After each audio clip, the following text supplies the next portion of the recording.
During this period, the EFF will make policy and legislative submission to Parliament, which will seek to combine local government with the provincial and national elections so that South Africa transit into common election system. The reality of separate election is cumbersome and has often deprived public representatives of an opportunity to deliver on their promises and commitments.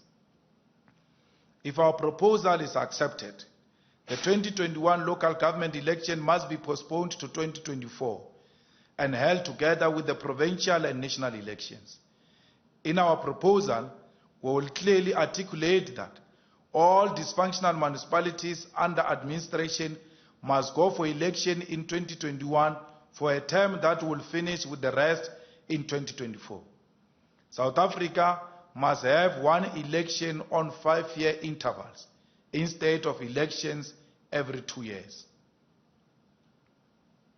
The South African government, which currently occupies position of chairperson of the African Union, must play an important role in the continental fight against COVID-19 and should coordinate the global efforts through the World Health Organization. Winning the fight against one country in the African continent will be meaningless because we are one people and will inevitably have to humanly interact in the future. The African continent must take the best practices from each other, from each of the countries, and make these continental responses. The faster test kits method developed in South Africa should be made available for all countries in the continent. The ventilators that are developed at cheaper and more accessible rate in Senegal should be made available to all African countries. Madagascar's remedy must be subjected to thorough scientific testing and if found to be effective, must be available for all African countries. The EFF stands opposed to the attempts of the United States government of sabotaging the World Health Organization, which is the only organization that can meaningfully coordinate a global response to a global crisis. Petty politics and fights during this period will not assist anyone. During the Cold War period, the socialist USSR and the imperialist US collaborated to develop vaccine for and a common war against polio and smallpox. The present petty squabbles by the most powerful countries in the world must come to an end. The World Health Organization must, however, not be hijacked by private business and philanthropic interest of global capitalists. We take this opportunity once again to commend the Cuban government for helping the world to fight the coronavirus pandemic. The Cuban government has sent medical practitioners not only to South Africa, but to many countries in the Caribbean, Jamaica, Bahamas, to Italy, Angola, Cape Verde. The spirit of internationalism and international solidarity that defines the Cubans must define all people in the world. We salute the Cuban doctors and their selflessness. The right to life is the most fundamental and most important right in the South African constitutional democracy and must not be sacrificed on the altar of political and economic convenience. The reality is that we all have an obligation to make sacrifices that should save lives and not make life sacrifices that will save the economy.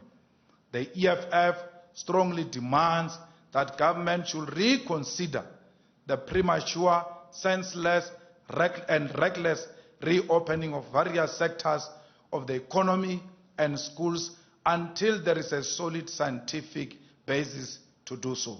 I thank you. Thank you very much, President. We will now move on to questions. Do we have any questions, Bumi? Yes, we do. President Zingi Samvumvu from Sunday Times asks, in EFF's view, By when would be the appropriate time to lift or ease the lockdown, since there is no end in sight, as to when there will be a cure or vaccine for COVID-19? And in light of Health Minister Zweli Mkhize's statement yesterday in Parliament that coronavirus could be with us for as long as 2 years, where do you strike the balance between saving lives and saving the economy? Secondly, in summary, what would have been the EFF's response strategy to COVID-19 had it been in government that is different to the incumbent government's risk-adjusted strategy?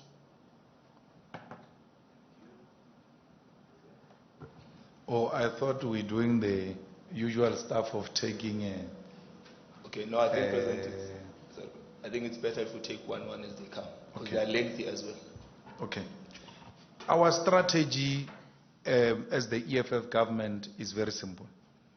We will support any social distancing which results on the basis of a scientific evidence presented by scientists. We want a lockdown which will lead to a situation where we flatten the curve and we save life.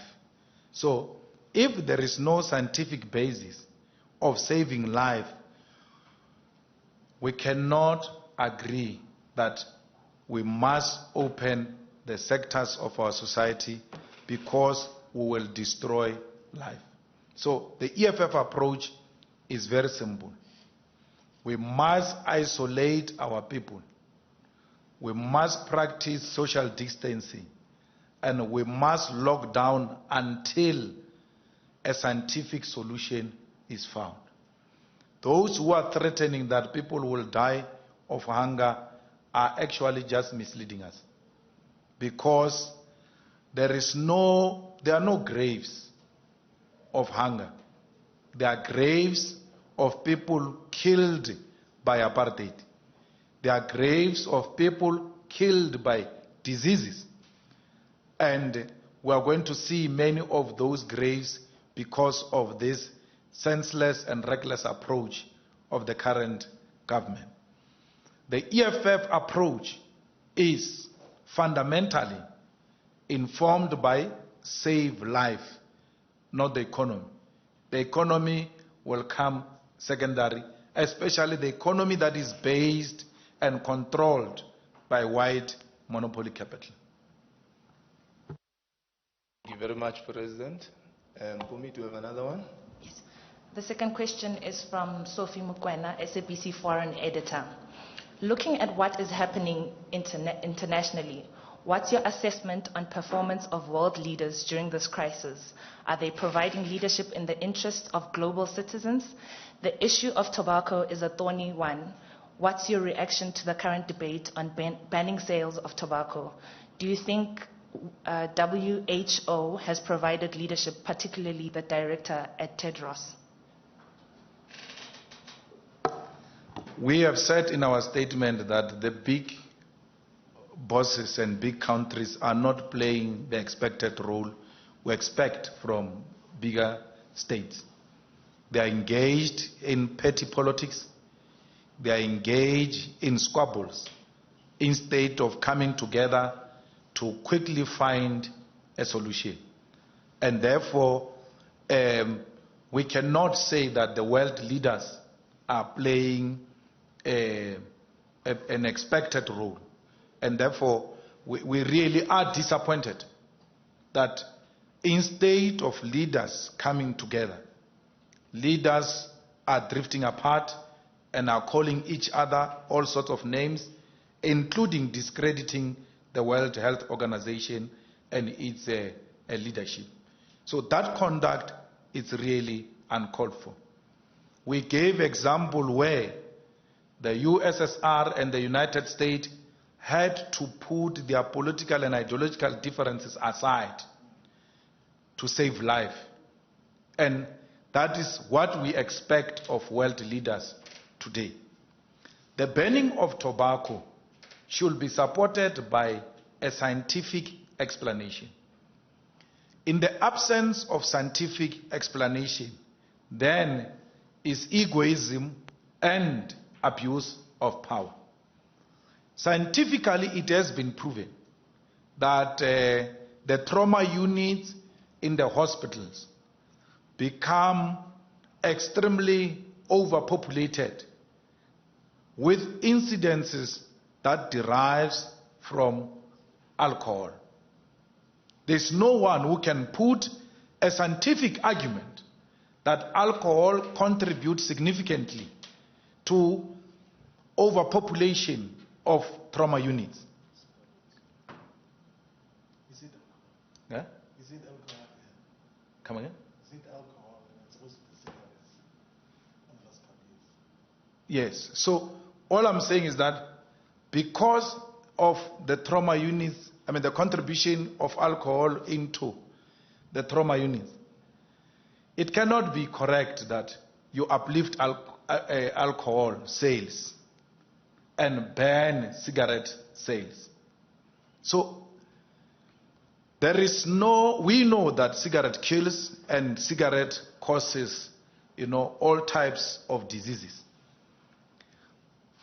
But if you were to compare that with what alcohol does in the immediate, you will be amenable to lift the banning of cigarettes and continue the banning of alcohol.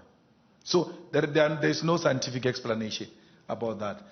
We have been observing some unnecessary attack against Minister Nkosazana Dlamini Zuma, that no, she's banning cigarettes because she's supporting Mazoti underground of selling of cigarette.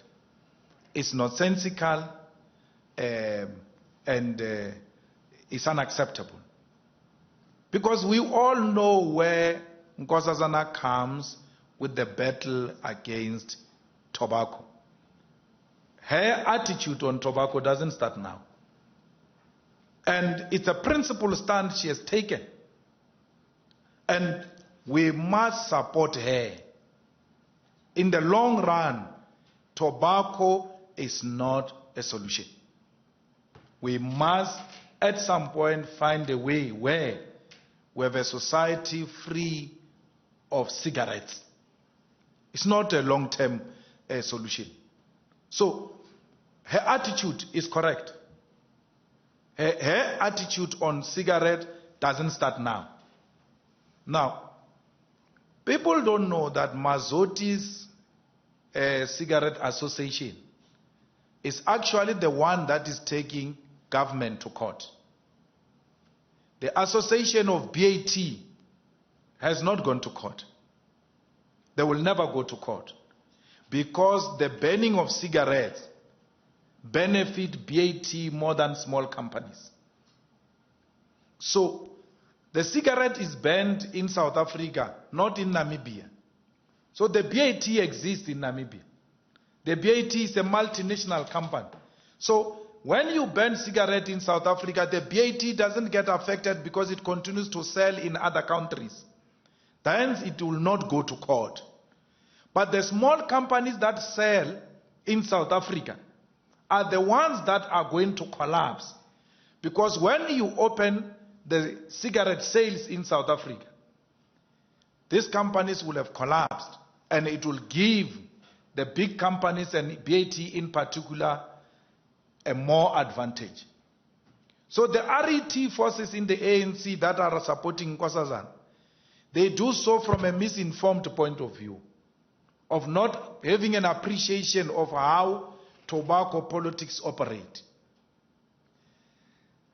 The banning of cigarettes in South Africa continues to benefit the multinational companies, and it will destroy small companies that only exist in South Africa. But let's tell you, we don't care whether you close cigarette or don't close cigarette in South Africa.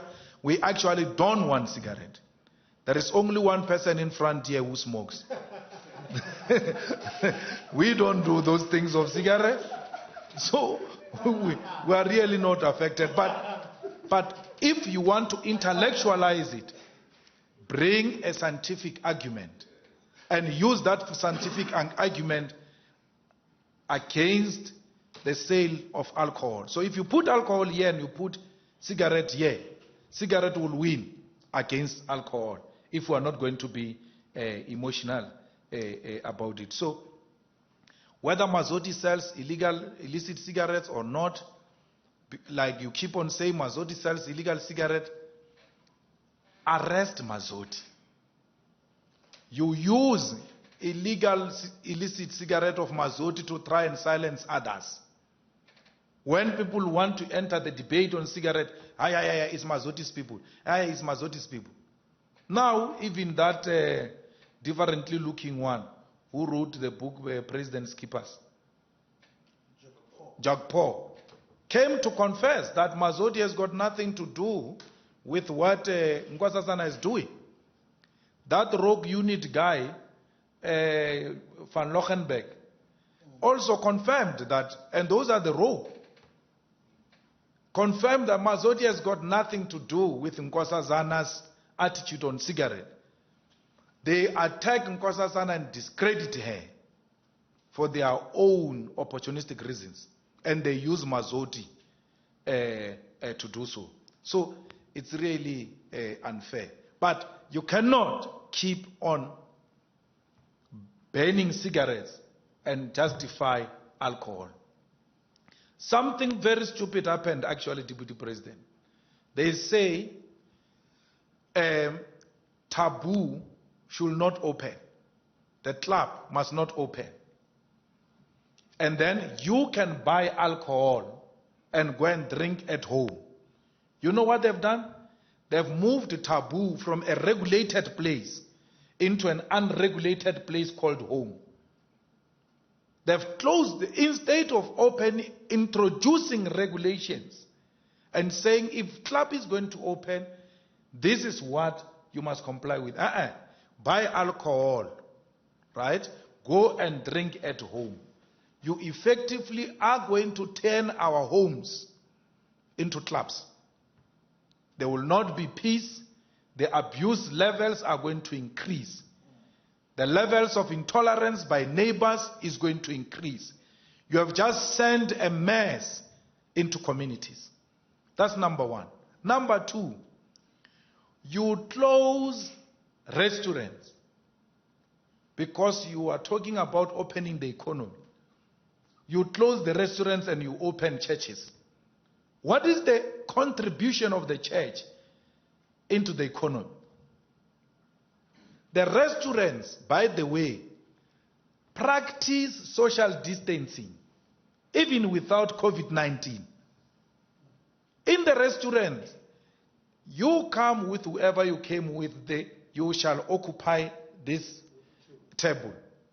There will be spacing in between. It doesn't matter whether there is a queue outside. The restaurant will never allow strangers to come and occupy the table with the people who are not known to them.